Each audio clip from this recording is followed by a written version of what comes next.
Good morning, Mark Stott with HurricaneTrack.com here. It's almost 5:30 a.m. Eastern Time, and the eye of Hurricane Irma is now passing over St. Bartolome down here, and the satellite picture is always going to lag behind what's happening in reality, and it is closing in here on St. Martin and Anguilla over the next few minutes, if not already, that the eye is in the area.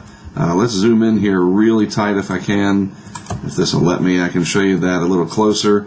So I've had a gentleman down here in St. Barts that has been messaging me on Facebook since yesterday. His name is Micro. He is an Italian gentleman, and he's there with a couple of other people. His house faces west on St. Barts, and he is in the eye now. This satellite picture, several minutes lagging behind reality. And so this has moved over them, and so that would put Anguilla and St. Martin in the Eyewall, if not the eye already. And the gentleman sent me pictures of his barometer, and look at that air pressure. This was 4:58 a.m., and so this is coming up on more than a half an hour ago, and the air pressure was 928.2 millibars. And then he sent me another picture shortly thereafter at 5:07 a.m., and the pressure had dropped to 925.2 millibars. And it just depends on where he is in the eye. The hurricane hunters try to get the drop sonde that they put down for measuring in the direct center of the eye. So he may be on the southwest corner just a little bit. I have lost communication with him. I'm noticing that the Facebook notification is not indicating that my messages are delivered to him, so the backside may be coming through, which could be very violent as well, because this is a well-defined hurricane in the satellite imagery, and he may very well be getting that backside again already. So we will certainly wish for the best for these folks down here. And then in the short term, because of the bearing of this situation, or the track here, the compass bearing, the direction that it is heading, once it passes over let me just slow down. Anguilla and St. Martin, not St. Thomas. Once this passes over Anguilla and St. Martin and St. Barts, we're talking about it heading off generally in this direction. And so areas over here to the west would start to feel the effects possibly of that eye wall. Let's take a look at the geographic area here right now. Presumably the eye is over this area right here, something like this, roughly, and it's moving off to the west-northwest at about 15 miles per hour. And so the next area of concern is going to be up here, the British Virgin Islands, and this island up here that I refer to from the labeling as the settlement. Maybe, just maybe, they're going to get in on the eye as well, especially right up here. Hopefully this is very sparsely populated. And then after that, it's definitely going to be time to focus on the southeast Bahamas, Turks and Caicos Islands to be specific. And then from there, some pretty significant changes in the track forecast. We'll get into that. So looking at the analysis here, we do have 3 named storms. This is just insanity, but it's a very busy season, as was predicted. We have Katia now down here in the southwest Gulf. Sorry, got alarms and alerts. We have Jose out here in the open tropical Atlantic, and yes, we do need to watch this closely. But right now, of course, Irma is the top story for good reason.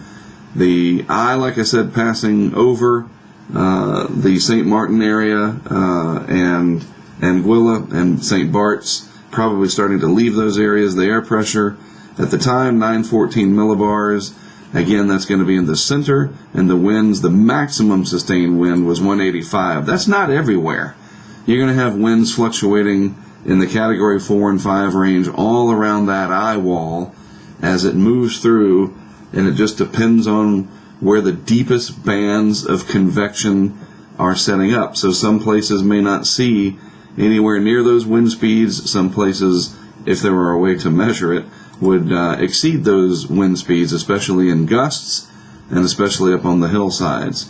So if we look at the public advisory, the main thing I want to look at here is the Hurricane force winds, they're still out only 50 miles from the center, and the tropical storm force winds 175 miles from the center.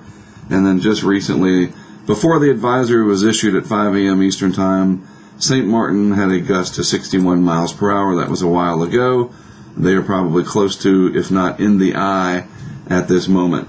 And the bearing is still 285 degrees here at 16 miles per hour, so it has picked up forward speed just a little bit. And on that heading, like I said, this will be headed from the Anguilla, St. Martin, and St. Barts area towards this island up here, okay, and the British Virgin Islands.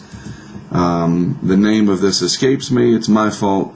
I'm tired. Not that tired. I got some sleep last night, but just showing you on a map, if you know the area, this is where it's headed next. And San Juan and Puerto Rico proper will not receive the core. This is not moving west. That's not happening. So hurricane conditions are possible, but I don't think it's going to be too bad of a situation in Puerto Rico. The long-range radar from San Juan here, there's Anguilla, and this is long-range radar, so the resolution is not very good, but it's moving through, and very, very heavy rainfall, north wind, and then you've got the British Virgin Islands over here. As far as St. Croix, no problem. Not going to have hurricane conditions there, I do not think, especially since the radius of maximum winds is not all that large. So that's great news for the U.S. Virgin Islands. Not so great up here for the British Virgin Islands, especially the northern extent. So just keep that in mind. Looking at the forecast track here over the next 5 days, we will need to be focusing more and more as this pulls away on the southeast Bahamas, and certainly to some extent the north coast of the Dominican Republic, if not anything except just for the heavy rainfall, but not expecting a direct hit on the north coast. And then as we go up through the Bahamas here, though, the increasing likelihood of major to catastrophic damage from this hurricane, and then this bend in the track, as we're starting to see in the model guidance, is beginning to happen.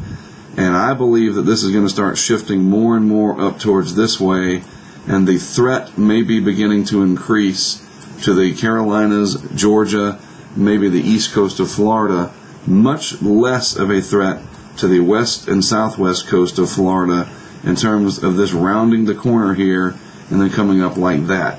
And I will show you that in the model guidance here. This is from the 6Z guidance, the spaghetti plots as they're called. And you can see here a lot of the guidance starting to shift more to the east here with the overall envelope and keeping it just offshore of southeast Florida overall. And the track forecast is not going to just jerk back and forth with every model cycle from the National Hurricane Center.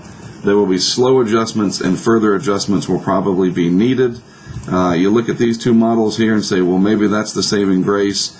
Those are not reliable models. The reliable models are going to be right down the center here, and that's starting to aim more and more towards the southeast United States instead of Florida per se. And this is why I haven't gone full bore into saying that this is coming to Florida. I wasn't convinced. And it's 4 to 5 days away. The track error at 4 and 5 days can be up to, at day 5 especially, anywhere from 225 to 240 miles. And that is a big difference when you're looking at the 5-day forecast being here versus possibly being over here.